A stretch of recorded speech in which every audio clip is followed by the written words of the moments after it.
जय श्रीमन्नारायण भक्तों, आइए श्रवण करते हैं बट सावित्री व्रत कथा। बट सावित्री व्रत की कथा हम श्रवण करेंगे। साथ में बट का पूजन कैसे करें, क्या विधि है पूजन की, तथा पूजन का मंत्र कौन सा है, प्रार्थना का मंत्र कौन सा है, ये सब हम इस वीडियो में जानेंगे। तो वीडियो में पूरा अंत तक बने रहें। तो आइए प्रारंभ करते हैं। ज्येष्ठ अमावस्या को किया जाने वाला वट सावित्री व्रत भारतीय संस्कृति में दाम्पत्य जीवन के प्रति अगाध श्रद्धा व समर्पण का प्रतीक है। यह व्रत मित्रों प्रत्येक वर्ष ज्येष्ठ अमावस्या को किया जाता है। संसार की सभी स्त्रियों में अपने दाम्पत्य जीवन के प्रति विशेष समर्पण होता है। भारत में तो पतिव्रता शब्द एक उच्च कोटि के तपस्वी से समानता व्यक्त करता है।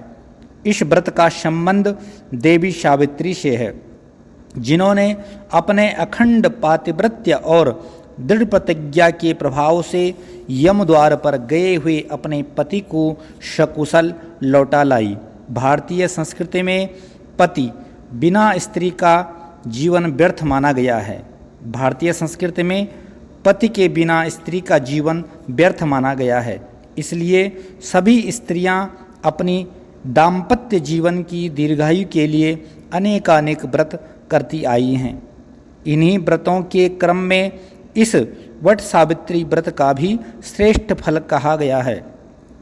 वटदेव वृक्ष है। वट वृक्ष में मूल भगवान ब्रह्मा, मध्य में जनार्दन विष्णु और अग्रभाग में देवादिदेव शिव विराजमान रहते हैं।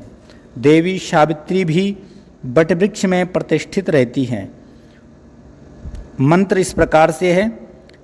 वट मूले स्थितो ब्रह्मा, वट मध्ये जनार्दनः, वटाग्रे तुत्शिवो देवः, सावित्री वट संसृता। इस वट वृक्ष की महिमा प्राचीन आख्यानों में मिलती है। भक्त शिरोमणि तुलसीदास ने प्रयाग संगम में स्थित अक्षय वट को तीर्थराज का छत्र तक कहा है। संगम सिंहासन सुट सोहा, छत्र अक्षय वट मुनि मनु मोहा। इसी प्रकार तीर्थों में 5 वटों से युक्त स्थान जो पंचवटी कहलाता है, उसका भी विशेष महत्व है। वट वृक्ष वातावरण को शुद्ध करने में विशेष भूमिका निभाता है, हानिकारक गैसों को नष्ट करता है। वट वृक्ष की औषधि से सभी लोग परिचित हैं। वट वृक्ष दीर्घ काल तक अक्षय बना रहता है।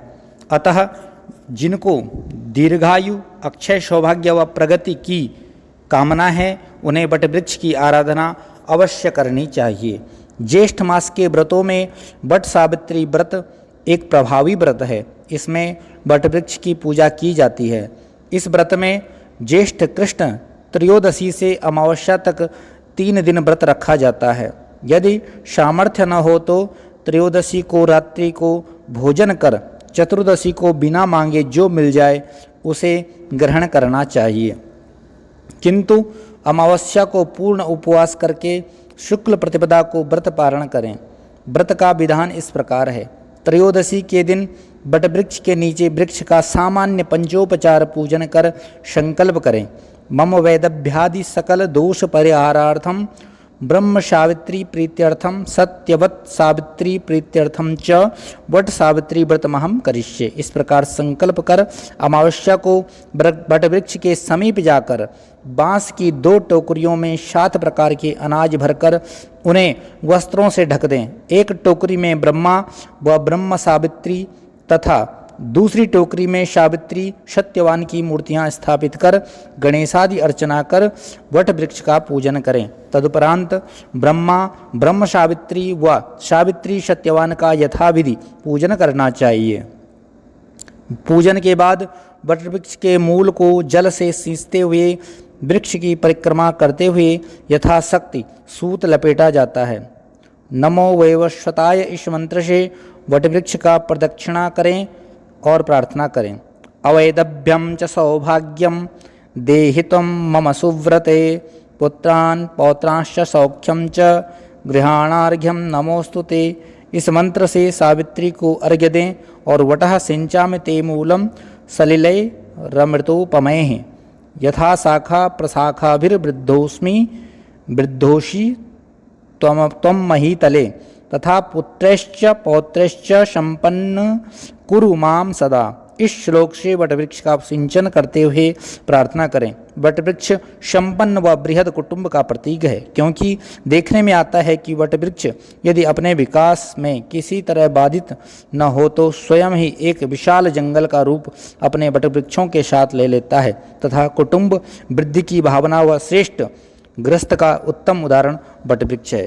तो मित्रों, इस प्रकार से आपने वट सावित्री व्रत की कथा श्रवण करी। इसी तरह की वीडियो पाने के लिए सनातन धर्म से जुड़े हुए धर्म संस्कृति व्रत पर्व त्यौहार के बारे में कथा सुनने के लिए हमारे चैनल को सब्सक्राइब करें, घंटी का निशान दबाएं और आपका कोई भी सवाल है, कोई शंका है तो आप कमेंट कर सकते हैं, हम आपको उसका जो है उत्तर जरूर देंगे। धन्यवाद। जय श्रीमन्नारायण।